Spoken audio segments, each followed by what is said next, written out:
the day Canadians finally have the opportunity to go to an election. We are having a confidence vote tomorrow in this House. We have a real opportunity for Canadians to finally voice their concerns at the ballot box. Many Canadians have been waiting years for this opportunity, Madam Speaker, and we are at a critical time in Canadian history. And we have many members on the side of the House that have talked about the promise of Canada, and I too would like to talk about the promise of Canada that I was raised with.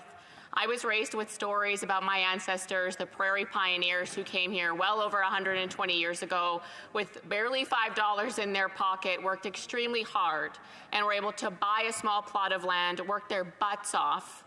They lost many of their children along the way, whether it was flu or farming accidents, but they had the opportunity and the dream that if they worked hard and made those sacrifices, the next generation would be better off. And that was true every single generation since the last 120 years that my family has been here until now. Every single generation has had that opportunity that they would be better off because of the hard work of their parents and their grandparents. But today, my generation, for example, half of us will never be able to afford a home, and the generation after us, good luck.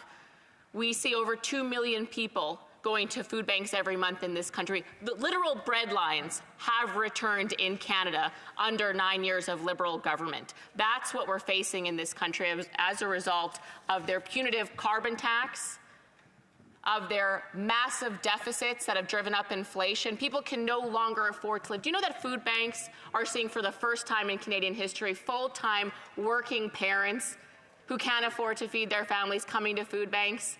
That 35-year-old, fully educated, working young people are living in their parents' basements because they can't afford homes in the neighborhoods they grew up in. This has never been the case in Canada, ever. But this is what happens after 9 years of failed Liberal policies. Big government here to help has ruined everything by the Liberals. And we see time and time again they're being supported by the NDP and the Bloc. I would urge the NDP and the Bloc to vote non-confidence tomorrow, to step up, have some courage, and give Canadians the hope they deserve. That change is on the horizon. That can happen tomorrow, Madam Speaker, and Conservatives will be voting non-confidence in this Liberal government tomorrow, Madam Speaker. And we're proud to do so.